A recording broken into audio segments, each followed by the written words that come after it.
Welcome to the Business Collective Podcast with Terry Fletcher.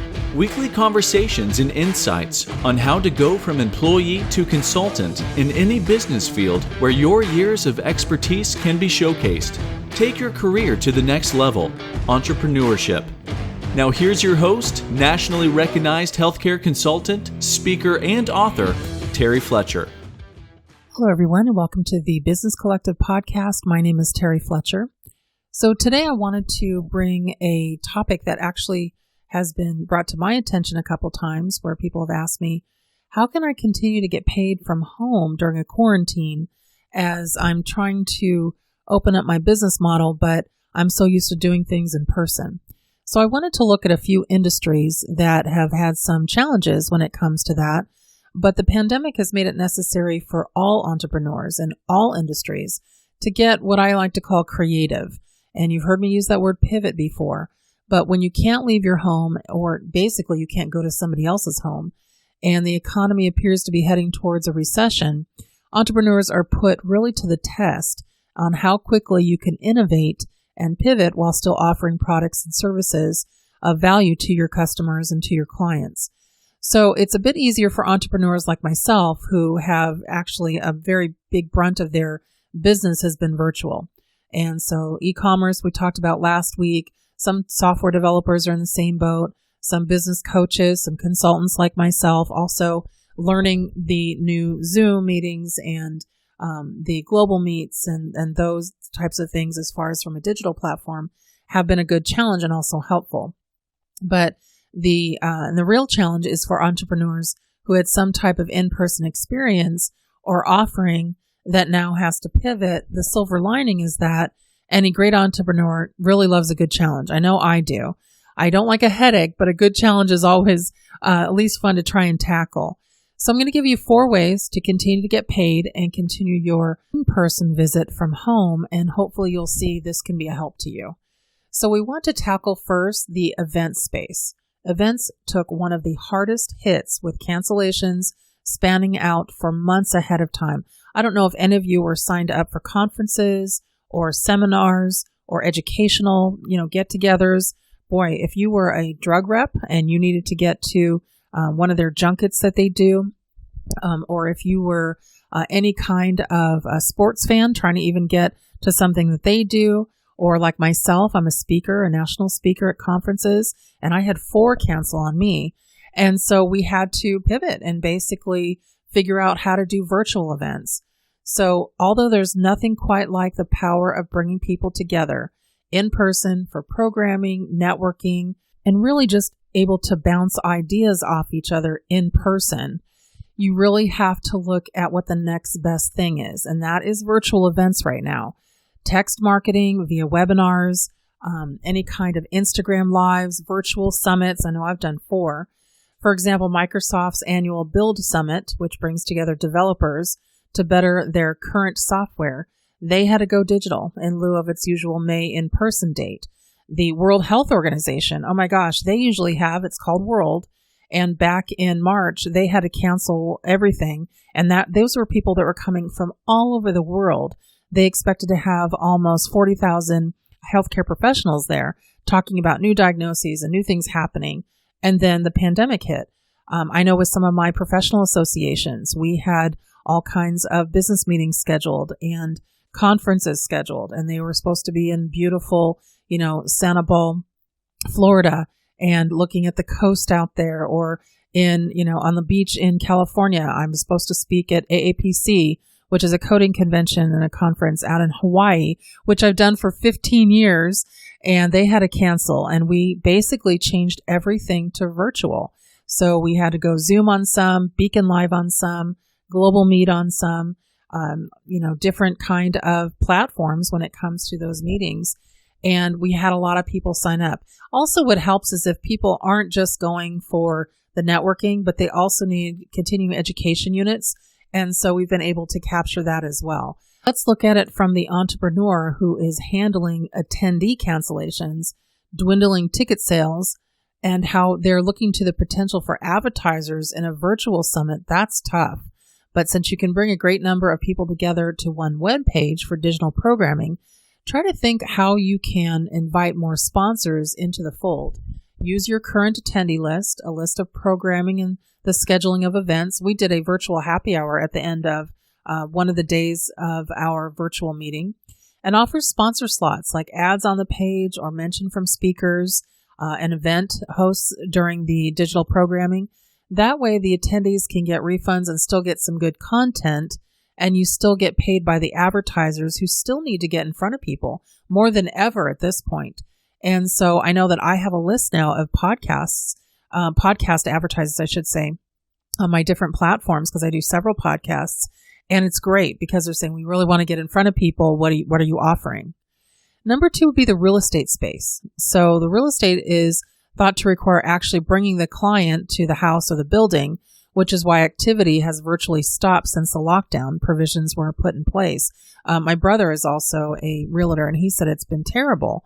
But that hasn't stopped some real estate agents from getting creative.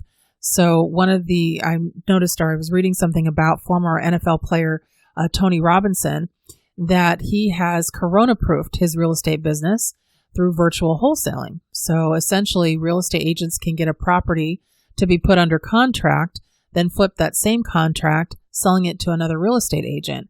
And that way the deal can really flow, can continue, and money can still be made virtually without ever leaving your home. I also have a friend in Vegas, and what he's doing is he's been given permission with a mask on, social distancing and all that, to go into the homes and take his video option.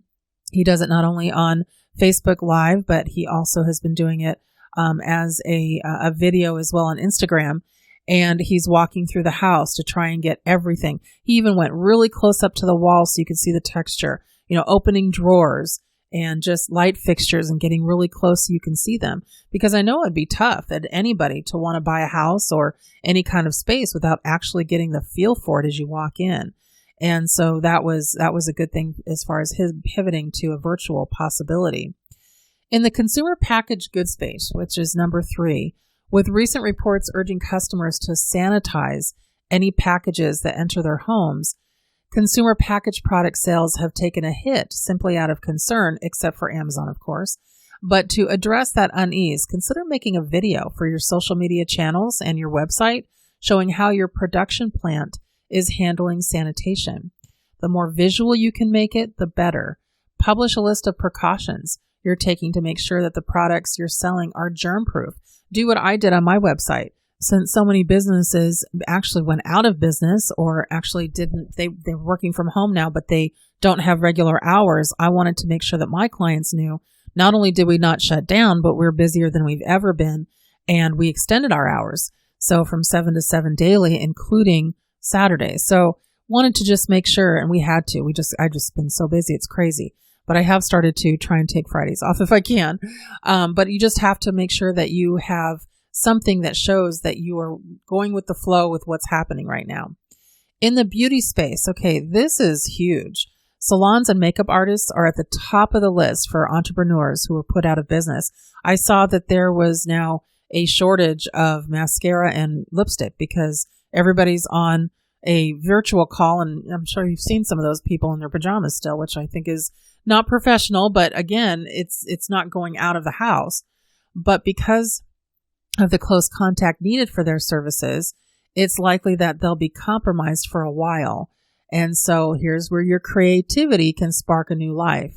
If you're a makeup artist, consider creating a subscription package of different looks to your usual clients that they can try on their own, and create step-by-step tutorials. Set up a camera, different angles, and offer several a month to your clients. And then you can get a price that feels comfortable to you on a platform like Patreon, for example.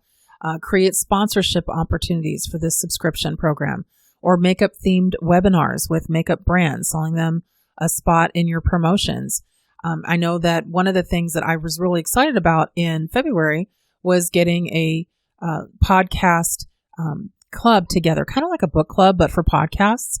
And I tried to start it, and all of a sudden the pandemic hit. Well, now we're virtual, and now I not only have sponsors, but we set up a Patreon promotion, and it's only $5. And I'm getting people from all over the world. My podcast book club has people coming in from Hong Kong and Australia and France and Italy and Germany and England and you name it, and places in the US, but it's very fun and you get to see people all over the place. Now we do it very inexpensively, but again, it's been a fun, creative way to keep it going. And then for salons, just back to the beauty space, it can be trickier because you certainly don't, or certainly shouldn't be teaching clients how to cut or dye their own hair at home, of course, but rather see if you can think of creative ways to cover the roots that are sure to be overgrown at this point, or share product recommendations that can tide your clients over until they can get their hair done, such as split end treatments to delay the need for a haircut, or some kind of, you've seen that purple shampoo to delay the need for a color fix again. And so sometimes your typical clients, if you share these tips with them, they'll also refer people to you. And so regardless of what industry you're in, I really advise you to speak to and look out for, seek out sponsorship and partner opportunities, and get creative on how you can go virtual. Think not for the short term, but how these virtual add-ons and pivots can change your business model forever.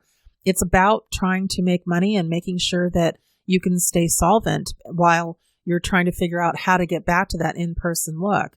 And make sure to create clear blocks of time that can differentiate your work life from your personal life in order to keep your productivity high. I know it's really tough to do, and there's always, things to do at home.